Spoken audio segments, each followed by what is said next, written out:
ప్రియమైన వాళ్ళారా, ప్రభు యేసు క్రీస్తునామములో అందరికీ వందనాలు. మరి ఈ దినం కూడా మన యొక్క వాక్య ధ్యానం కొరకై మనము మరి కీర్తన గ్రంథము 34వ అధ్యాయము 8వ వచనం చదువుతానండి. యెహోవా ఉత్తముడని రుచి చూచి తెలుసుకునుడి, ఆయనను ఆశ్రయించు నరుడు ధన్యుడు. ఇక్కడ కీర్తనకర్త రుచి చూచి తెలుసుకునుడి. ఈ కీర్తనలో మనం గమనించినట్లయితే దేవుని గురించినటువంటి ప్రశంసత లేక దేవుని స్తుతించుట అనేటువంటి కార్యాన్ని మనం చూస్తుంటున్నాం. ఆయన గొప్పతనాన్ని పొగడుట, ఆయన గొప్పతనాన్ని ఎరుగుట. ఈ దినం ప్రత్యేకంగా ఆదివారం దినం ఉంటుంది కాబట్టి ఆరాధన దినం. కాబట్టి ఆరాధనలో మనం ఏం చేయాలా? ఆయన యొక్క ఘనతను మనం స్తుతించవలసిన వారు అనుకుంటున్నాం. ఆయన గొప్పతనాన్ని అంత మాత్రం కాకుండా ఆయన మనకి ఏదైతే చేసినాడో దాని గురించి మనం కృతజ్ఞత చెల్లించవలసి అనుకుంటున్నాం. కాబట్టి ఈ ఆరాధనలో మనం ఆయన ఆరాధించాలంటే మన దేవుడు ఆత్మ ఉంటున్నాడు కాబట్టి ఆయన ఆరాధించేవారు ఆత్మతో సత్యముతో ఆరాధించుడు అని చెప్తున్నాడు. కాబట్టి దాని కొరకైన వాక్య భాగంలో మనం చూస్తే యెహోవా ఉత్తముడని రుచి చూచి తెలుసుకున్నాడు, ఆయన ఆశ్రయించున్నాడు ధన్యుడు. ఎందుకంటే ఆయన ఆశ్రయించు వారికి ఆయన విశేషమైన ఆశీర్వాదాలు అనుగ్రహిస్తాడు. రుచి చూచి తెలుసుకున్నట్టంటే మరి సొంత అనుభవంతో మరి ఆయన్ను ఎరుగుట అనేటువంటి కార్యాన్ని మనం గమనించాలనుకుంటున్నాం. ఎందుకంటే మన దేవుడు ఆశీర్వదించే దేవుడు. అందుకొరకే చూడండి, యాకోబు పత్రిక 1వ అధ్యాయం 17వ వచనంలో ఏమంటాడంటే 16వ వచనంలో రైట్, శ్రేష్టమైన ప్రతి ఈవియు సంపూర్ణమైన ప్రతి వరమును పరసంబంధమైనది జ్యోతిర్మయుడు తండ్రి యొద్ద నుండి వచ్చును. కాబట్టి శ్రేష్టమైన ప్రతి ఈవి, మనం అనుభవించే ప్రతివి ఈవి అంటే ప్రతి బహుమానము, ప్రతి వరము అనేటువంటి విధంగా. కాబట్టి అన్నిటినీ అనుగ్రహించేవాడు జ్యోతిర్మయుడు తండ్రి అయిన దేవుని యొద్ద నుండి మనకు వస్తున్నది. ఎందుకంటే ఆయనలో ఏ చంచలత్వము కానీ గమనాగమనలు కానీ ఏ ఛాయు లేదు. ఆయన తాను సృష్టించిన వాటినిట్లో ప్రథమ ఫలమెంటున్నాడు. కాబట్టి ఆయన శ్రేష్టమైనటువంటి మరి స్థానం పొందిన వాడుకుంటున్నాడు. కాబట్టి ఆ దేవుడే మనకు తన మరి వరములు అనుగ్రహించేవాడుకుంటున్నాడు. కాబట్టి రుచి చూచి తెలుసుకున్నాడంటే ఆయన రుచించాలంటే ఆయన అనుగ్రహించే వరములు మనము ఎరిగిన వారముగా మన జీవితాల్లో మనము కలిగిన వారంగా ఉండాలి.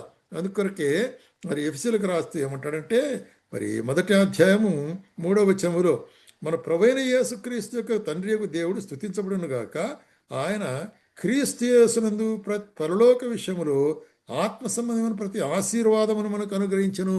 కాబట్టి ఆయన మనకు ఆత్మ సంబంధమైన ప్రతి ఆశీర్వాదం అనుగ్రహించిన వాడుకుంటున్నాడు. కాబట్టి దేవుడు మనకు ఆశీర్వాదం ఇచ్చేవాడుకుంటున్నాడు. అందుకొరకు ఆయన మనం స్తుతించవలసిన అనుకుంటున్నాం.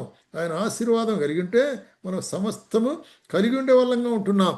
అందుకొరకే ఆయన మనల్ని ఏర్పరచుకుంటున్నాడు. కాబట్టి ఏమంటాడంటే ఎఫెసీయులకు రాసిన పత్రిక 8వ అధ్యాయము 28వ వచనంలో దేవుని ప్రేమించు వారికి అనగా ఆయన సంకల్పము చొప్పున పిలువబడిన వారికి మేలు కలుగుటకై సమస్తమును సమకూడి జరుగుతున్నవి ఎరుగుదాం.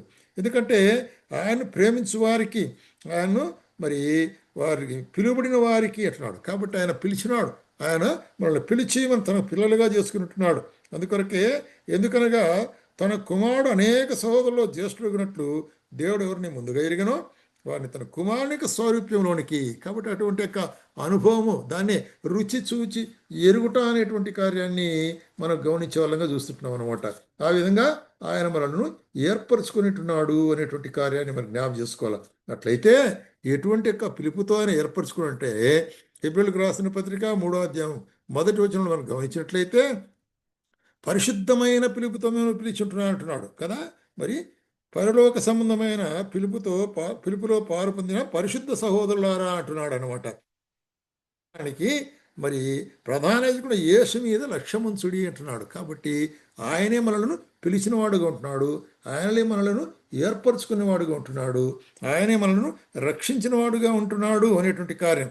అదే మనము 7వ వచనంలో చూసినట్లయితే ఎఫెసీయులకు రాసిన పత్రిక 1వ అధ్యాయము 7వ వచనంలో గమనించినట్లయితే ఆయన ప్రియ కుమారునిందు మన రక్తం వలన మనకు విమోచనం అనగా అపరాధం నుండి పాపక్షమాపణ కలుగుతున్నది. కాబట్టి మనకేం కలుగుతుంది? ఆయన ద్వారా పాపక్షమాపణ కలుగుతున్నది. పాపక్షమాపణగా అనేటువంటిది అది గొప్ప వరం. అటువంటి వరాన్ని ఆయన మనకు అనుగ్రహించిన వాడుకుంటున్నాడు. ఈ పాపక్షమాపణ గురించి అపోస్తలుడైన పేతురు ఏం చెప్తాడంటే 1 పేతురు 2వ అధ్యాయము మరి 9వ వచనంలో చూసినట్లయితే మరి 1 పేతురు 2వ అధ్యాయం 9వ వచనములో, అయితే మీరు చీకట్లో ఉండి ఆశ్చర్యకరమైన తన వెలుగులోనికి మిమ్మల్ని పిలిచిన వారి గుణాతిశయమును ప్రచురించే నిమిత్తము ఏర్పరచబడిన వంశమును, రాజులైన యాజక సమూహమును, పరిశుద్ధ జనమును, దేవుని సొత్తైన ప్రజలుగా ఉన్నారు. కాబట్టి దేవుడు మనల్ని ఏం చేశాడు? ఆయన మనను రక్షించి ప్రత్యేకపరిచి తన కొరకైనటువంటి యొక్క ఆశీర్వాదకరమైన వంశముగా చేసి ఉంటున్నాడు.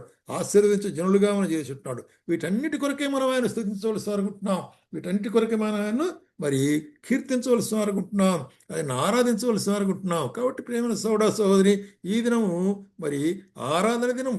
ఆయన నీకు ఏమైంటున్నాడో దాన్ని జ్ఞాపం చేసుకొని మరి ఆయన సన్నిధానంలో, ఆయన ప్రజల మధ్యలో, సంఘం మధ్యలో నువ్వు వెళ్ళేటువంటి మరి చూసినట్లయితే ఫెలోషిప్ మధ్యలో ఆయన తన వాక్యం ద్వారానో, మరి నోటి మాట ద్వారానో, లేక కీర్తనల ద్వారానో ఆయన స్తుతించాల. కాబట్టి జిహ్వాఫలమును అర్పించువాడు దేవుని మహిపరచువాడు అని చూస్తున్నాం. అటువంటి జిహ్వాఫలం అనేటువంటిది మన యొక్క అంతరంగంలో నుంచి రావాల. కాబట్టి దేవుడు ఆత్మ కనుక ఆయన ఆరాధించేవారు ఆత్మతోనూ సత్యంతోనూ ఆరాధించాల. ఆయన చేసిన మేళ్ళ కొరకై, ఆయన చేసిన కృపల కొరకై, ఆయన యొక్క గొప్పతనం కొరకై, ఆయన మనల్ని మరి ఏ విధంగా ఆశీర్వదించిన వాటన్నిటి కొరకే ఆయన స్థుతించాలి. అందుకొరకే కీర్తనకర్త ఏమంటాడంటే 95వ కీర్తనలో, ఆయన మన దేవుడు, మనము ఆయన పాలించు ప్రజలము, ఆయన మేపు గొర్రెలము, రండి నమస్కారం చేసి సాగిలపడుడి, మనం మనల్ని సృజించిన యెహోవా సన్నిధిని మోకరించుదము అన్నట్టు కార్యం. కాబట్టి ఆయన సన్నిధానంలో మోకరించి ఆయన స్తుతించినట్లయితే ఆయన స్తుతించేవారు, ఆయన గణపరిచేవారు ఉంటున్నారు. కాబట్టి ఎవరెవరైతే ఇటువంటి యొక్క మరి అనుభవంలోకి వచ్చుంటున్నారో ఆయన గణపరిచేటువంటి వారు ఉంటున్నారు. ఎప్పుడైతే ఆయన మనం గణపరుస్తామో ఆయన మనం గణపరిచి మనల్ని ఆశీర్వదించేవాడు ఉంటున్నాడు. కాబట్టి ప్రియమైన సోదర సహోదరి, మరి ఆరాధన అంటే చాలా ప్రాముఖ్యమైనది. ఆరాధన దినములో ఎట్లాగైనా ఆయన సన్నిధానంలోకి వెళ్ళి ఆరాధించుటకు మరి నువ్వు ఏర్పరచుకున్న వాళ్ళు ఉండాలి. ఆ విధంగా ఎందుకంటే మన యొక్క ఆరాధన ద్వారా ఆయన మహిమ పొందుతాడు. అదే సమయంలో మనకు ఆశీర్వాదం వస్తుంది. కాబట్టి ఆరాధనలో పాల్గొనడం చాలా